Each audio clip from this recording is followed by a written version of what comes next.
The perfect creators में आप सभी का स्वागत है। हम कक्षा 10वीं गणित में अध्याय 11 ज्यामितीय आकृतियों में समरूपता चैप्टर को पढ़ रहे हैं। उसमें हमने पिछली बार देखा था कि दो त्रिभुजों के समरूप होने के लिए क्या शर्त है, क्या न्यूनतम शर्त है, और उनके दोनों त्रिभुज यदि समरूप है तो उनके क्षेत्रफलों का अनुपात उनकी संगत भुजाओं के वर्ग के अनुपात के बराबर होता है। उस प्रमेय को हमने लास्ट वीडियो में प्रूफ किया है और उसके बेस्ड प्रश्नावली 4 के क्वेश्चंस भी बनाए हैं। उसी को आगे कंटिन्यू अब हम कर रहे हैं। अब हम ले रहे हैं प्रश्नावली 4 का ही क्वेश्चन नंबर 5। ये भी बहुत इंपॉर्टेंट प्रश्न है बच्चों। तो चलिए आज हम इस प्रश्न को करते हैं। प्रश्न को मैं रीड कर देती हूँ। क्या बोला गया है इस प्रश्न में? सिद्ध कीजिए कि दो समरूप त्रिभुजों के क्षेत्रफलों का अनुपात, यानी आपको शर्त है कि दो समरूप त्रिभुज पहले से दिया है ना, उनके क्षेत्रफलों का अनुपात उनकी संगत माध्यिकाओं के अनुपात के वर्ग के बराबर होता है। पिछले वीडियो में हमने देखा था उनकी संगत भुजाओं, और आज के प्रमेय में देख रहे हैं उनकी संगत माध्यिकाओं के वर्ग के अनुपात के बराबर होता है। तो हम दो त्रिभुज को आप बना लीजिए। जब एग्जाम में क्वेश्चन आते हैं, मोस्ट इम्पॉर्टेंट क्वेश्चन है बच्चों, तो आप डायग्राम बनाते हैं तो डायग्राम पर भी आपके नंबर रहते हैं, इसलिए डायग्राम को ध्यानपूर्वक सावधानी से और नीट एंड क्लीन बनाएंगे आप लोग। तो हमने दो त्रिभुज लिया। जनरली हम त्रिभुज का नाम ABC और PQR ही लेकर चल रहे हैं, तो इसमें भी वही ले लेते हैं, त्रिभुज ABC और PQR। तो हमको क्या दिया है? दिया में भी पॉइंट रहता है बच्चों। आपको ये सब में स्टेप्स बाय स्टेप्स मार्क्स दिए रहेंगे, इसलिए आप किसी भी स्टेप्स को स्किप मत करिएगा, छोड़िएगा मत। तो आपको दिया है कि त्रिभुज ABC समरूप है त्रिभुज PQR, ये आपको दिया। समरूप का त्रिभुज चिन्ह ये होता है बच्चों। और आपको सिद्ध क्या करना है? सिद्ध करना है कि उनके क्षेत्रफलों का अनुपात, यानी कि त्रिभुज ABC का क्षेत्रफल बटे त्रिभुज PQR का क्षेत्रफल बराबर होता है उनकी संगत माध्यिकाओं के अनुपात के बराबर। अब माध्यिका वर्ड किसको बोलते हैं बच्चों? नाम से स्पष्ट है, माध्यिका मध्य बिंदु, यानी किसी भी त्रिभुज के शीर्ष से सामने वाली भुजाओं के मध्य बिंदु को मिला दो। ये मध्य बिंदु इसको मिला दो तो आपके पास ये माध्यिका बनती है। तो ये D ले लेते हैं और यहाँ की माध्यिका अपन ले लेते हैं, दूसरी माध्यिका को ले लेते हैं PQRS ले लेते हैं। तो इस प्रकार दो माध्यिकाएं ले लिया। तो यहाँ पर माध्यिकाओं के अनुपात के वर्ग के बराबर होती है, यानी कि माध्यिकाएं कौन, यहाँ पर क्या है AD, और यहाँ की माध्यिका कौन सी लिए मैंने PS, उसके वर्ग के अनुपात के बराबर होती है। ये हमको सिद्ध करना है बच्चों। तो यहाँ पर जहाँ पर आप लिख लीजिए कि AD क्या है, AD व PS माध्यिकाएं हैं, यानी कि एक तरीके से माध्यिका भी आपको प्रश्न में दी हुई है। तो अब आप उपपत्ति स्टार्ट करेंगे। उपपत्ति में पहला स्टेप्स ले लेते हैं बच्चों। हमको चूंकि बड़ा वाला यहाँ पर देख रहे हैं आप कि त्रिभुज ABC का क्षेत्रफल बट्टे त्रिभुज PQR का क्षेत्रफल आपको लेना है, तो आपको दोनों त्रिभुज तो समरूप दिए हैं, तो पहला स्टेप्स उसी से फायदा उठाइए। त्रिभुज ABC समरूप दिया है त्रिभुज PQR के, यानी कि दोनों त्रिभुज ABC का क्षेत्रफल बटे त्रिभुज PQR का क्षेत्रफल। पिछले वीडियो में हमने क्या देखा था? उनकी संगत भुजाओं के वर्गों के अनुपात के बराबर होता है प्रमेय नंबर 7 से। तो ये प्रमेय नंबर 7 लिख दे रही, बुक में आप रिपीट करके उसके कथन को भी लिख सकते हैं। एग्जाम में यहाँ पर कथन को आपको लिखना पड़ेगा कि दो त्रिभुज समरूप है तो उनकी क्षेत्रफल का अनुपात उनकी संगत भुजाओं के वर्गों के अनुपात के बराबर होता है। तो यहाँ पर हमारे पास 3 भुजा होती है, तो अब हम किसी एक को लेकर चलते हैं। मैं इसके दोनों तरफ के बाएं तरफ वाले को ले लेती हूँ, उसी की मदद से करेंगे। तो AB और यहाँ पर PQ भुजा ले लेती हूँ। तो AB बट्टे PQ के वर्ग के अनुपात के बराबर होता है, ये हम जानते हैं। ठीक है, प्रमेय नंबर 7 से पहला स्टेप्स हो गया। पर मेरे को यहाँ AD बट्टे PS लाना और यहाँ AB बट्टे PQ, इसका मतलब साफ साफ दिख रहा है कि इन दोनों को आप बराबर सिद्ध कर देंगे, तो इसकी जगह मैं ये मान रख दूंगी तो हमारा प्रमेय सिद्ध हो जाने वाला है। तो अब दूसरा स्टेप्स में आपको दिमाग में कैसे रखना है कि ये दोनों को बराबर सिद्ध करने के लिए कौन सा दो त्रिभुज है जिसमें ये दोनों आ रहे हैं। तो आप देख रहे हैं कि ये लेफ्ट हैंड साइड वाला त्रिभुज, ये लेफ्ट हैंड साइड वाला त्रिभुज, दोनों का ये दोनों त्रिभुज को अब हम लेंगे तो और समरूप सिद्ध करेंगे तो वहाँ की भुजाएं अनुपातिक हो जाएंगे। तो अब हम सेकंड स्टेप्स की तरफ बढ़ते हैं बच्चों। सेकंड स्टेप्स ले रहे हैं तो कौन कौन सा त्रिभुज ले रहे हैं? यहाँ से त्रिभुज ABD ले रहे हैं। यहाँ से यहाँ पहले आप इन दोनों त्रिभुज का समरूप बताना है, तो उसके लिए जो शर्त चाहिए चलिए ले लेते हैं। त्रिभुज ABD व त्रिभुज हम PQS ले लेते हैं, त्रिभुज PQS ले लेते हैं। अब हमको शर्त चाहिए। शर्त के अनुसार हमने पिछले में देखा है ए प्रॉपर्टी, एस प्रॉपर्टी, तो अब यहाँ पर भी हम एस प्रॉपर्टी का इस्तेमाल करेंगे, भुजाओं का इस्तेमाल करेंगे, क्योंकि भुजा का इस्तेमाल हो रहा है। तो ये दोनों त्रिभुज में ये कोण बी बराबर हुआ कोण क्यू के, तो आप लिखिए कोण बी बराबर कोण क्यू, संगत कोण, ये आप जानते हैं। तो संगत कोण ले लिया आपने, यहाँ संगत कोण लिख लिया आपने।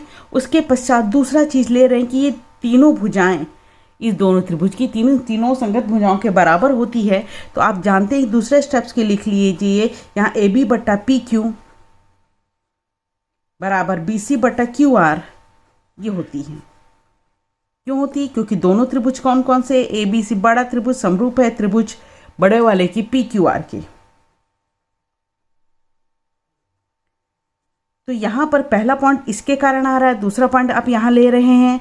तो बी पॉइंट के लिए आप देख लीजिए, रीजन देख लीजिए। तो ए बी बट्टे पी क्यू लिया, यहाँ बी सी बट्टे जो क्यू है, क्यू एस है बच्चों, क्यू आर है ये। हाँ, तो ये बी डी का बी सी का मिड पॉइंट है डी, इसका मतलब है कि बी डी और डी सी बराबर है। तो यहाँ पर इस बी सी को हम लिख सकते हैं, बी डी का डबल है तो 2 बी डी लिख सकते हैं। इसी प्रकार यहाँ देख रहे हैं ये एस क्या है, क्यू आर का मध्य बिंदु है। मध्य बिंदु है, इसका मतलब क्यू एस और एस आर बराबर होंगे, यानी क्यू एस का डबल करने से क्यू आर मिलेगा। तो ये डबल हो गया है क्यू एस का। कारण भी क्या है कि डी क्या है, बी सी का मध्य बिंदु, और यहाँ पर एस क्या है बच्चों, एस है क्यू आर का मध्य बिंदु। तो आपका ये 2 और 2 कैंसिल हो जाता है। तो आपको दूसरा स्टेप्स मिलता है यहाँ से, ए बी बट्टे पी क्यू बराबर यहाँ से मिला बी डी बट्टे क्यू एस, दूसरा स्टेप्स मिला। तो आप देख लीजिए आप क्या कर रहे हैं, यहाँ पे हम ये त्रिभुज को समरूप ले बना रहे हैं, जिसमें ध्यान से देखिए, जो हाथ घुमा रही हूँ मैं, एक त्रिभुज ए बी डी ये वाला त्रिभुज, और त्रिभुज पी क्यू एस ये दो त्रिभुज में, उसमें हमने ये कोण के बराबर लिया। पहला स्टेप्स हमने बता दिया। दूसरा ए बी बट्टा बी डी, देखिए यहाँ पर इसको ले आइए, यहाँ पर ए बी बट्टा पी क्यू आया है, और दूसरा है बी डी बट्टा क्यू एस, ये लिया है हमने। तो क्या हुआ, हमने दो भुजाएं लिए, उसके बीच का कोण लिया है, अर्थात एस ए एस, 2 भुजाएं और इसका बीच का कोण एस शो करता है भुजा को, एक शो करता है कोण को। तो एस ए एस प्रमेय से दोनों त्रिभुज क्या होने वाले हैं, समरूप। तो त्रिभुज ए बी डी समरूप हो जाएगा त्रिभुज पी क्यू एस के। समरूप हो जाने के बाद क्या करना है हमको, समरूप क्यों सिद्ध किया, ताकि हम उसका फ़ायदा उठाएं। क्या फ़ायदा उठाएंगे कि ये दोनों त्रिभुज समरूप है, तो उनकी संगत भुजाएं क्या होंगी, अनुपातिक। तो संगत भुजाएं अनुपातिक होंगी, तो हम लिख लें अनुपातिक होंगी। तो यहाँ पर संगत भुजा ले रहे हैं हम, ए बी बट्टे पी क्यू, और यहाँ की संगत भुजा है ए डी बट्टे पी एस, और तीसरी भुजा कौन सी हो जाएगी, बी डी बट्टे क्यू एस, जिसकी जरूरत नहीं है हमको। तो ये भुजा बट्टे ये भुजा, और नीचे की बी डी भुजा बट्टे क्यू एस हो रही है, जिसको हम नहीं ले रहे हैं यहाँ पर ए डी बट्टे पी एस। ये 3 भुजा में से मैंने 2 ले लिया है, 2 ले लिया। तो ये समीकरण नंबर, इसको 2 ले लेते हैं, तो हम ए बी बट्टे पी क्यू की जगह लिख सकते हैं ए डी बट्टे पी एस। तो समीकरण 34 चौथा स्टेप्स ले लेते हैं। समीकरण 1 में यह मान रखने पर, तो अब हमारे पास का बायां पक्ष क्या था बच्चों, हमारे पास बायां पक्ष था त्रिभुज ए बी सी का क्षेत्रफल बटे त्रिभुज पी क्यू आर का क्षेत्रफल।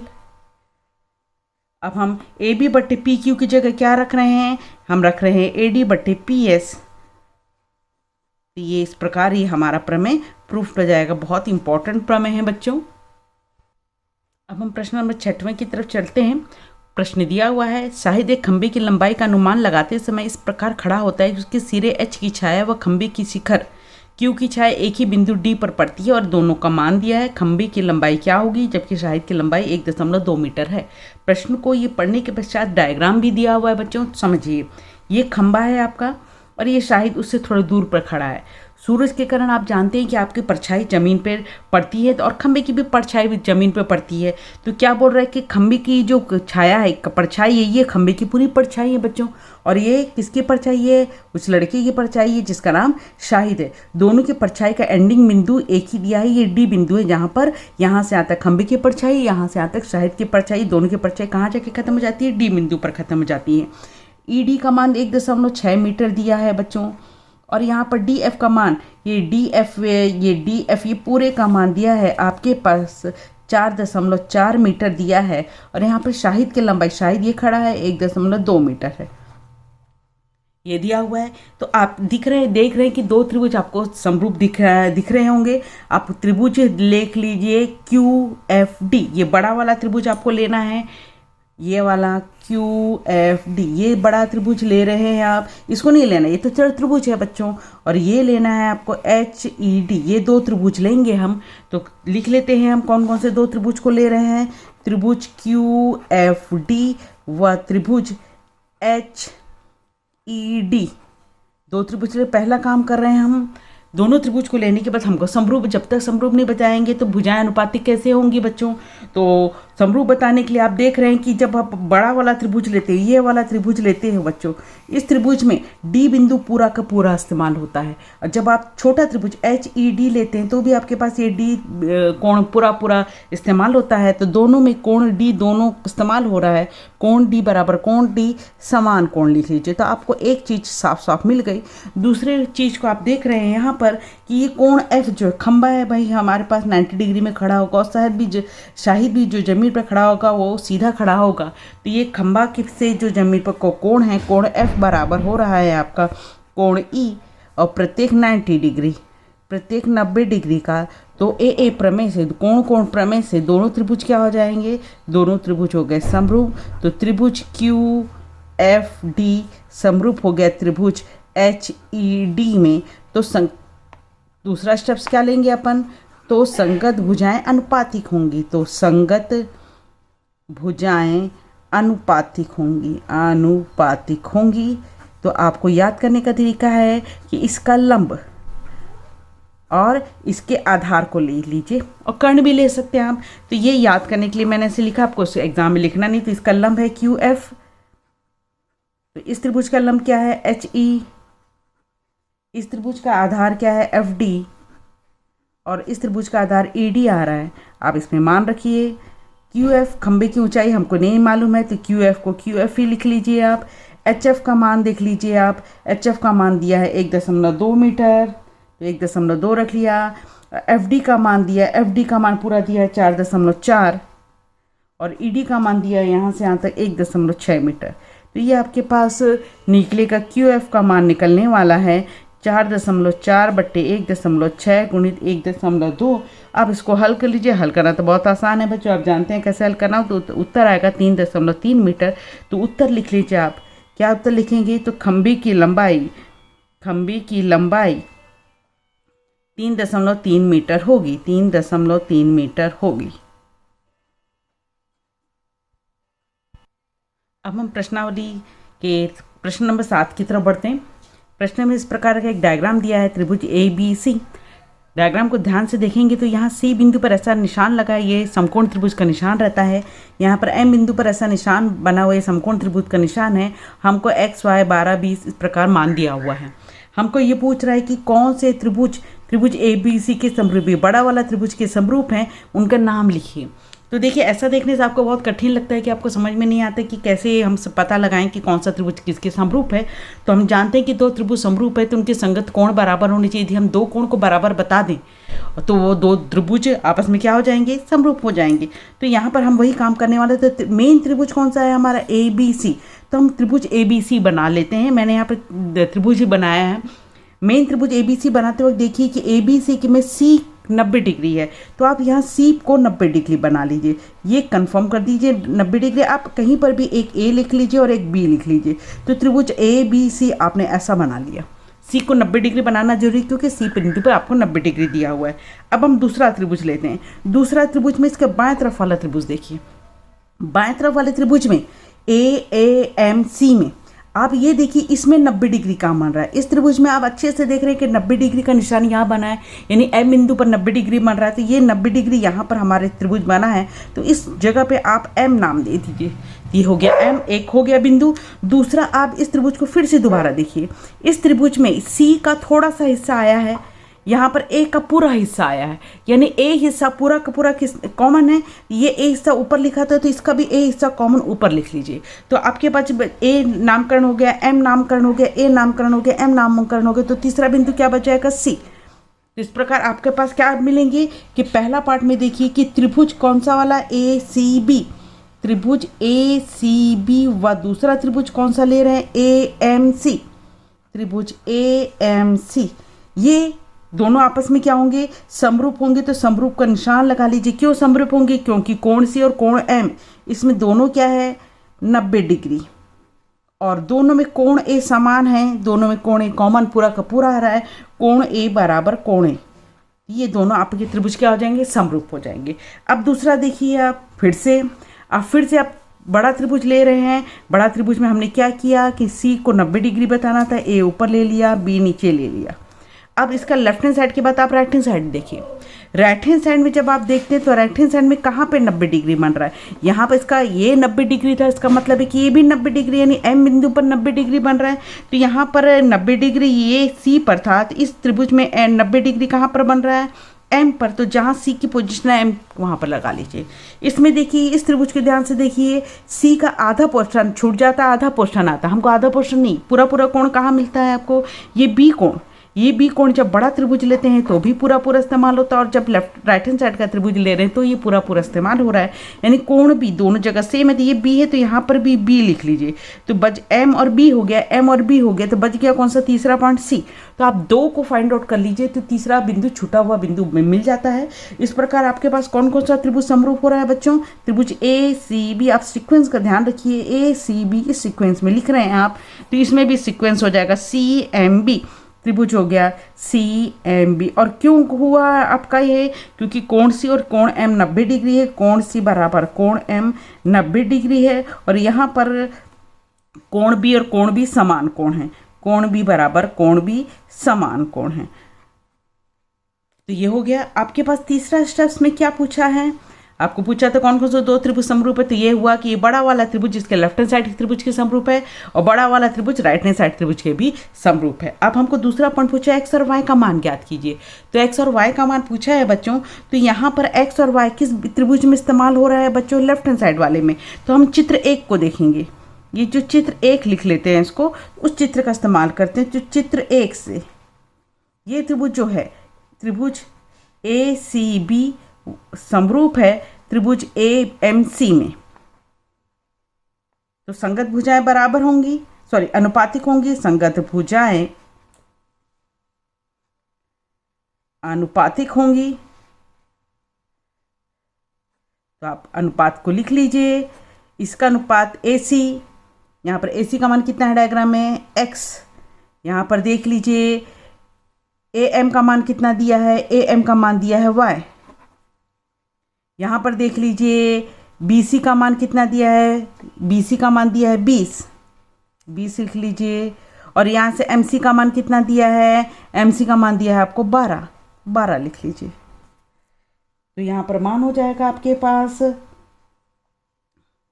भुजाएं अनुपातिक होंगी। और यहाँ पर और किसका मान दिया है बच्चों, 12 लिख लिया, 20 लिख लिया, एक्स और वाई लिख लिया।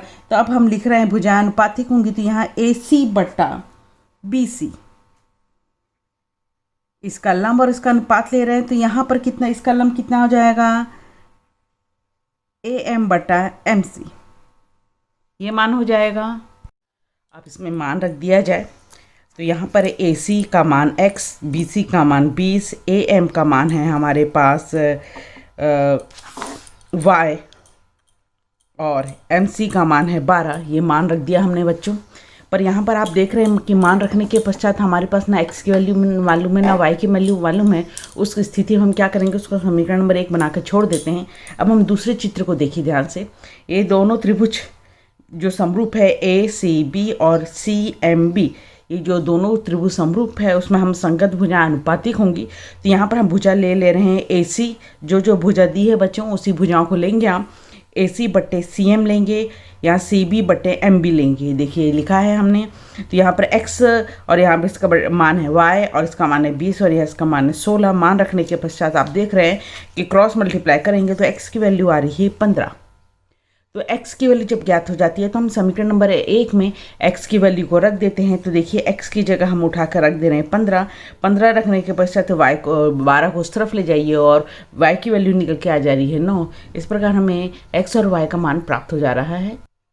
अब हम नेक्स्ट प्रश्न की तरफ बढ़ रहे हैं। पेज नंबर 261 में करके देखें में एक प्रश्न दिया है बच्चों। बहुत ही इस टाइप के बहुत इंपॉर्टेंट क्वेश्चन है और इस टाइप के बहुत सारे प्रश्न आते हैं।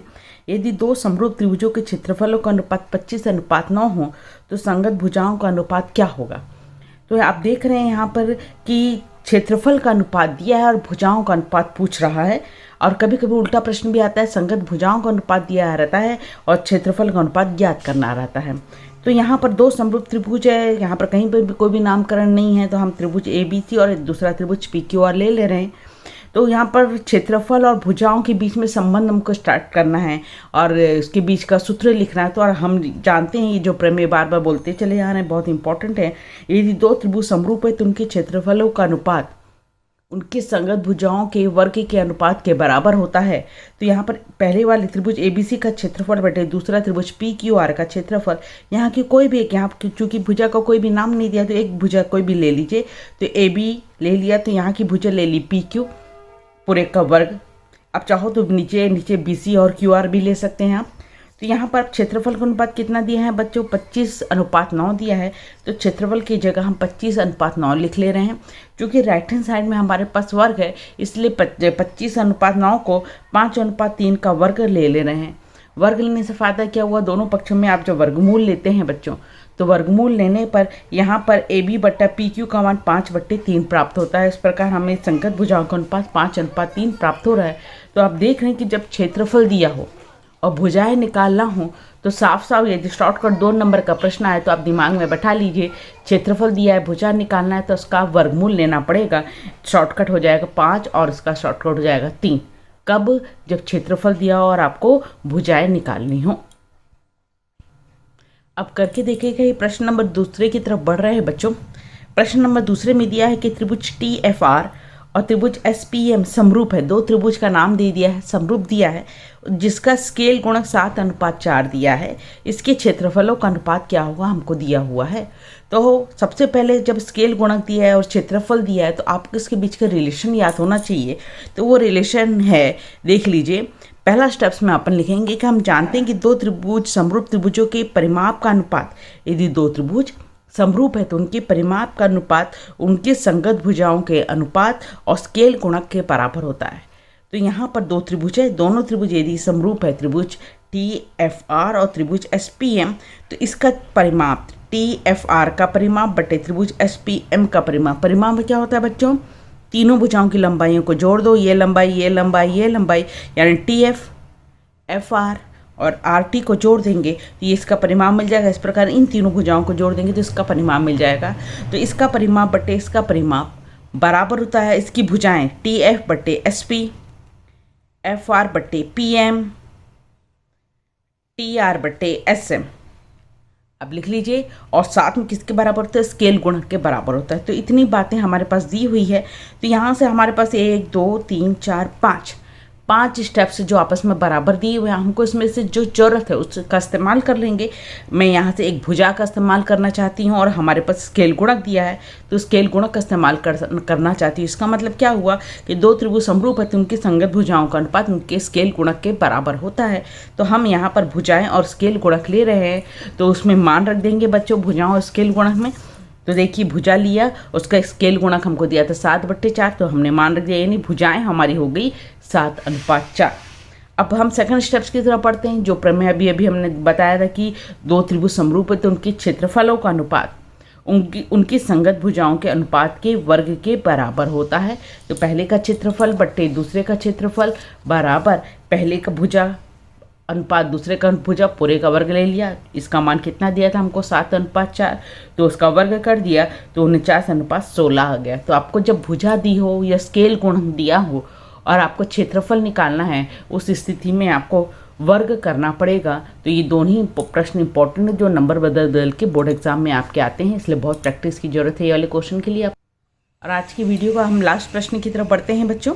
इसमें दिया है त्रिभुज PQR समरूप है त्रिभुज XYZ, जहाँ PQ बराबर 3XYZ, तो इसका क्षेत्रफल का अनुपात क्या होगा।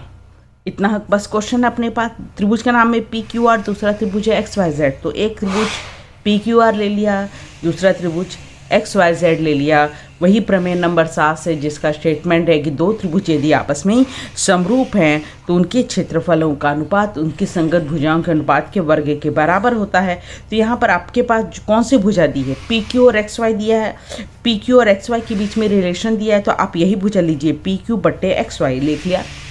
अब PQ का मान 3XY दिया है, PQ की जगह आप 3XY रख रहे हैं, XY कैंसिल होकर 3/1 पूरे का वर्ग है, और 3/1 मतलब जब आप वर्ग करेंगे तो 9/1 आ जाएगा। इस प्रकार क्षेत्रफलों का अनुपात हो जाएगा आपके पास 9/1। तो कभी भी क्षेत्रफल का अनुपात निकालना हो तो आप वर्ग करना है आपको, और भुजाओं का अनुपात निकालना हो तो वर्गमूल लेना है। तो आज का ये वीडियो आपको समझ में आया होगा, उम्मीद करती हूँ बच्चों। यदि वीडियो पसंद आया तो मेरे चैनल को लाइक करें, मेरे वीडियो को लाइक करें और मेरे चैनल को सब्सक्राइब जरूर करें बच्चों। तो आज के लिए इतना ही। नेक्स्ट वीडियो में हम पाइथागोरस प्रमेय का विलोम उस पर आधारित प्रश्नों को देखेंगे जो बहुत इंपॉर्टेंट माने जाते हैं। तब तक सुरक्षित रहिए, सेफ रहिए। बाय बाय बच्चों।